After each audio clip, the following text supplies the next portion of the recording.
एक समय की बात है। एक गांव में सफेद साड़ी वाली चुड़ैल का आतंक था। चुड़ैल रात भर गांव में घूमती और गांव का जो भी आदमी उसे दिखाई देता उसे वो घायल कर देती। अरे कोई तो बचाओ, मर गया रे। एक रात हरिया अपने खेत से अपने घर लौट रहा था कि तभी अचानक उसके सामने चुड़ैल आ जाती है। अरे बाप रे, ये चुड़ैल कहाँ से आ गई? आज तो मैं गया काम से।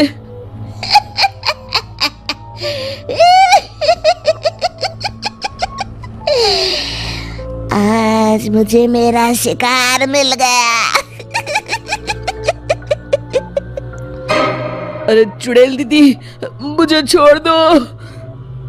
जैसे ही चुड़ैल हरिया की तरफ बढ़ती है, हरिया वहाँ से भाग जाता है और अपने घर के दरवाजे पे पहुँचता है।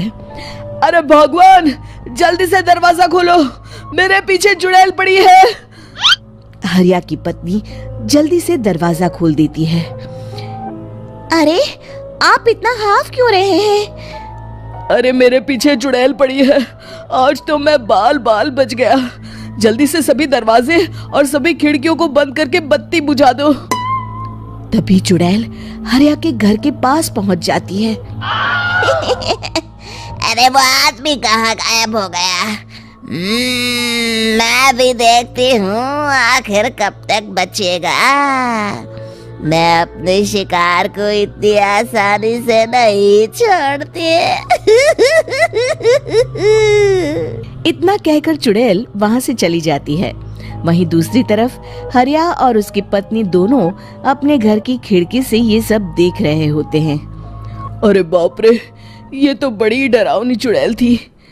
अगले दिन ये बात आग की तरह पूरे गांव में फैल जाती है और धीरे धीरे लोग चुड़ैल के डर के मारे शाम होते ही अपने घरों से बाहर निकलना बंद कर देते हैं। कुछ दिनों के बाद भाई, मैंने तो इस चुड़ैल के डर के मारे रात को अपने खेतों को पानी देना बंद कर दिया है। कहीं मेरी फसल सूख गई तो मैं तो कहीं का नहीं रहूंगा। साहूकार का कर्जा कैसे चुकाऊंगा? अरे भाई, पूरे गांव वालों का यही हाल है। पता नहीं ये चुड़ैल हमारे गांव में कहां से आ गई। फिर एक दिन गांव के पास वाली नदी के किनारे एक बहुत बड़े तांत्रिक के आने की बात कुछ गांव वालों को पता चलती है। वो लोग जाके ये बात गांव के मुखिया को बताते हैं। मुखिया जी, नदी के किनारे एक बहुत ही पहुंचे हुए तांत्रिक बाबा आए हैं। हमें उनसे मदद मांगनी चाहिए। मैंने सुना है वो बड़े बड़े भूतों और चुड़ैलों को अपने वश में कर लेते हैं। मुखिया जी सभी गांव वालों को लेकर उस तांत्रिक के पास पहुंच जाते हैं। ओम फट स्वाहा, ओम फट स्वाहा। तभी तांत्रिक अपनी बंद आंखों को खोलकर कहता है, क्या बात है? तुम सब लोग यहाँ क्यों आए हो? मुखिया जी उस तांत्रिक को सारी बात बता देते हैं। अच्छा, तो ये बात है। और तांत्रिक अपनी आंखों को बंद कर लेता है। मैं देख रहा हूँ तुम्हारे पूर्वजों ने बहुत पाप किए थे, जिससे ये गांव अब श्रापित हो चुका है। उसी के फल स्वरूप तुम्हारे गांव में चुड़ैल आई है। ये चुड़ैल बहुत खतरनाक है, ये किसी को नहीं छोड़ेगी। हे भगवान, मर गए रे, अब क्या होगा? तभी गांव के मुखिया जी कहते हैं, बाबा, इस चुड़ैल से हम सबको बचा लीजिए। कोई तो उपाय होगा। इसका सिर्फ एक ही उपाय है।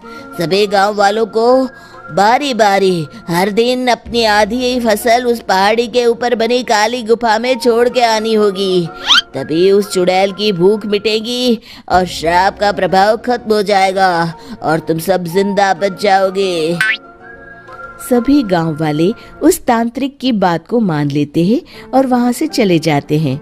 फिर अगले दिन से रोज उस गांव के लोग बारी बारी से अपनी आधी फसल उस काली गुफा के पास जाकर रखाते। कुछ दिनों बाद हरिया की बारी आती है। बाप रे, आज तो मेरी बारी है उस काली गुफा में जाने की। क्या करूं, वो तो बड़ी खतरनाक चुड़ैल है।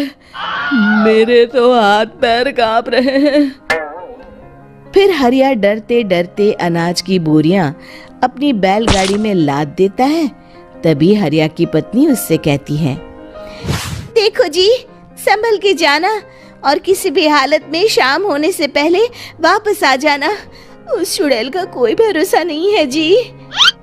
हरिया बैलगाड़ी में बैठते हुए कहता है, भगवान, मैं क्या वापस आऊंगा? लगता है अब तो मेरी खबर ही आएगी। इतना कहकर हरिया वहां से चला जाता है। रास्ते में जंगल से गुजरते हुए हरिया की बैलगाड़ी का एक चक्का बड़े गड्ढे में फंस जाता है। हे भगवान, अब ये क्या मुसीबत है? हरिया नीचे उतर के पूरी ताकत से अपनी बैलगाड़ी को गड्ढे से निकालने की कोशिश करता है।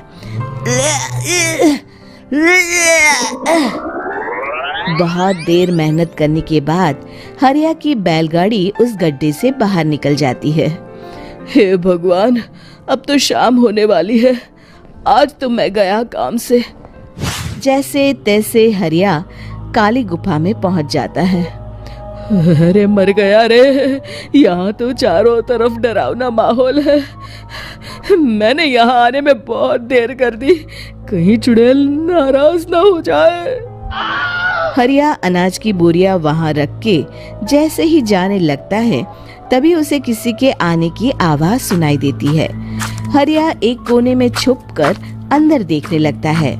चुड़ैल वहां आती है और फिर अपने चेहरे से नकली चुड़ैल का मुखौटा निकाल देती है।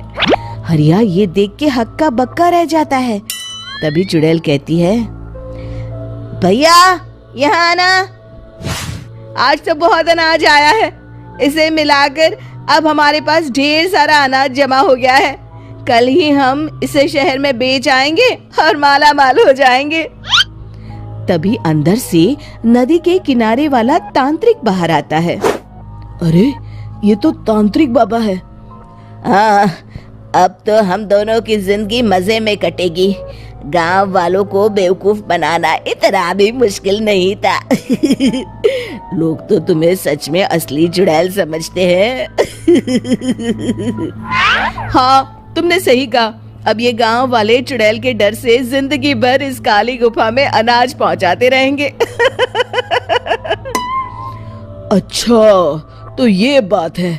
ये दोनों पूरे गांव वालों को बेवकूफ बना रहे हैं। अभी जाकर सबको बताता हूँ।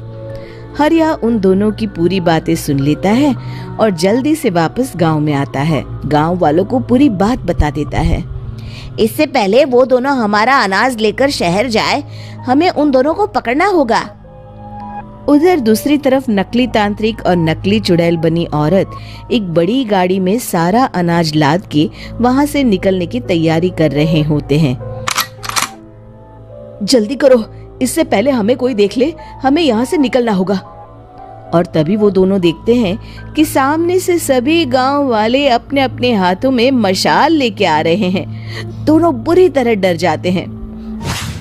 रुक जाओ, तुम दोनों का भांडा फूट चुका है। अरे मर गए रे, ये गांव वाले कहाँ से आ गए?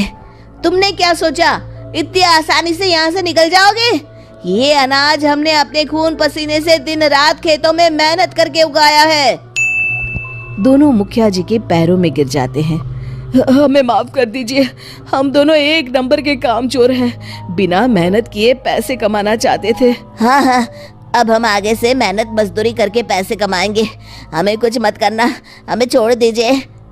इतना कह के दोनों गांव छोड़ के भाग जाते हैं और सभी गांव वाले फिर से खुशी खुशी रहने लगते हैं।